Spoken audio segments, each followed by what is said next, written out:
So why do they use such thin blankets in psych wards? I am going to actually explain that to you of why they use thin blankets in psych wards. If you're new to my channel, my name is Eric. I'm not a doctor, I'm not a counselor, I'm not a therapist, I'm none of that. I deal with ADHD, PTSD, GAD, and MDD.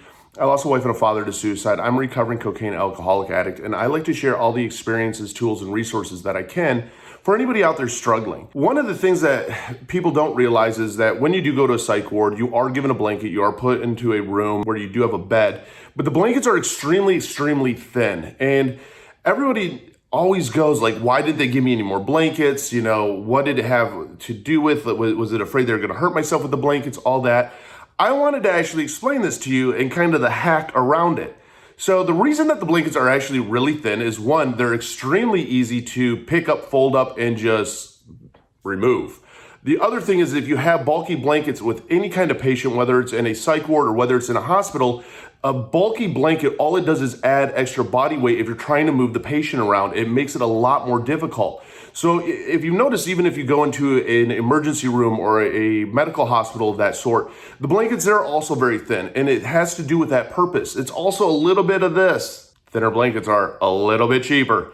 Because let's face it, I mean, unfortunately, money does dictate a lot of things. But when you are put into a psych ward, you're given that blanket. A big reason behind it, though, is because even if you wrap up in the blanket, it doesn't weigh you down. It doesn't give any excess weight. It's still easy for a nurse or for security to be able to handle you, I guess, in a sense, if you need that done. But also, it's not something that's going to add to bulky weight. It's not going to make it more difficult to move a patient around. If you are in a psych ward, though, and you are on good terms with the nurse, with the security and everybody there, the one thing that you can do that a lot of people don't realize is you can request blankets. I've known people that have gotten, 10 to 15 extra blankets to help keep themselves warm because they are cold at night. That is one of the things that a lot of times people don't realize, that it all comes down to how you treat the staff. If you treat the staff in a psych ward with respect, and you don't make their life hard for them, they will actually do favors for you. So one of the biggest things to do is just make sure that you're cool with people. Treat them with kindness. And believe me, I mean, people who work in a psych ward aren't there because they want to get their hands broken or they want to get into a fight or they want, a patient to hit them. I mean, they're there to work and do their job. And most time they're there because they want to make a difference with people that struggle. Unfortunately, sometimes when we struggle, we make it a difficult situation for them. So next time that if you're ever in a psych ward and you are cold and you don't know what to do because maybe you didn't have any warm clothes with you when you got admitted, because they do take off your shoes, you do lose a bra if you're a woman, they make it so that you cannot harm yourself or harm another. You can ask and request for additional blankets, and I will say a majority of the time they are going to give it to you. So don't be afraid to ask when you're there. Don't be afraid to ask them for what they can maybe do for you just being a good person to them.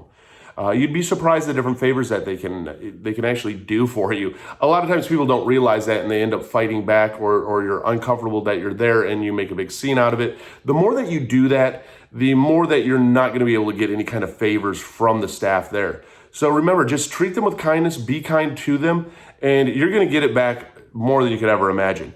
If you're new to my channel, hit that like and subscribe button. Comment down below if you've ever been to a psych ward before. I'd love everybody when they throw in their tips and tools, because psych wards have such a stigma around them. They were designed for help. That's what they were designed for. It's not like you're going to prison.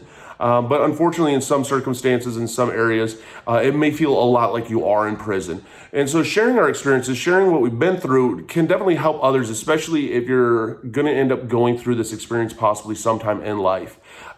Hit the description button. I have links to all my different social medias there. I have links to just anything that I do of reach out and support. I have links to the mental health Discord community there for free peer-to-peer support. Even have a link down below for BetterHelp. It's trial and error with therapy to find out what works for you. And believe me, it comes down to you. It's finding out what works for you.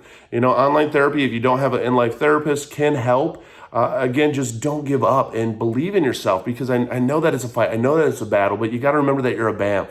You're a badass motherfucker, and you've made it through 100% of your worst days to make it through to today. So let's do this together.